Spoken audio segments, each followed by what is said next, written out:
Hi, everyone, and welcome to another episode of the Ethicast.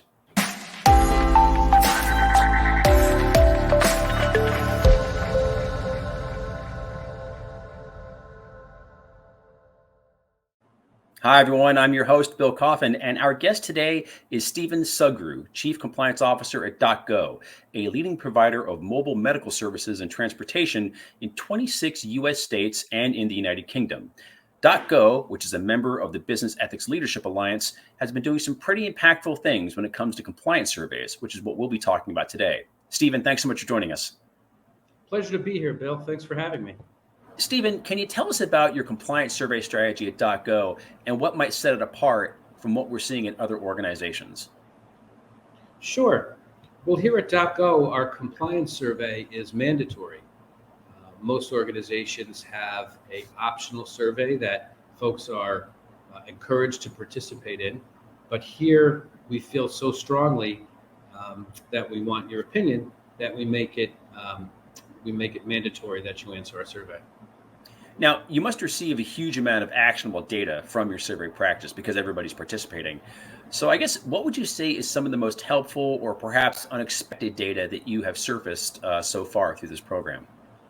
You know, I feel this approach gives us a lot more real data than the optional surveys. I think folks who participate in optional surveys oftentimes are the polars. So you get the folks who are extremely happy and enthusiastic, and you get folks that are maybe the opposite. And you don't get a lot of real input from folks in the middle or folks who, frankly, are bashful or afraid of speaking up. And here at DocGo, we want to know what your concerns are, what your issues are, what you think our strengths and weaknesses are in compliance and ethics. So we get a lot more real data, and I think that produces a lot more actionable intelligence. So can you share how this aspect of your program is meant to help drive a greater culture of compliance and ethics at DocGo? Sure. You know, I think compliance programs are most effective when they're interactive and when they're meaningful to people. So I think the best way to gauge how effective a compliance department is to see how that translates and how it relates to staff members from all different areas of the organization. It's important to see if you're getting through with your key messaging, if they understand the education and code of conduct and things like that. And with the honest feedback from all staff members, you're able to better calibrate your program approach. So can you talk about perhaps what are some of the communications that went into all this? How did you socialize the concept to the DocGo community that these surveys were going to transition from an optional exercise to a mandatory exercise? That's a good question. And the messaging comes from a few different areas, obviously from the compliance department. But we also team up with senior management, with the board and the president and our HR department. And they also had messaging as well through memos and newsletters, explaining to staff that we really value opinions and input, and great ideas come from all levels of the organization, from the top and the bottom and everything in between. So I think that softened the ground for when we rolled out our mandatory survey. As you switched from a optional compliance survey program to a compulsory one, did you receive any pushback from the DocGo community? Were there any people who either kind of dragged their feet or just kind of voiced their objection to this new program? And if so, how did you handle that?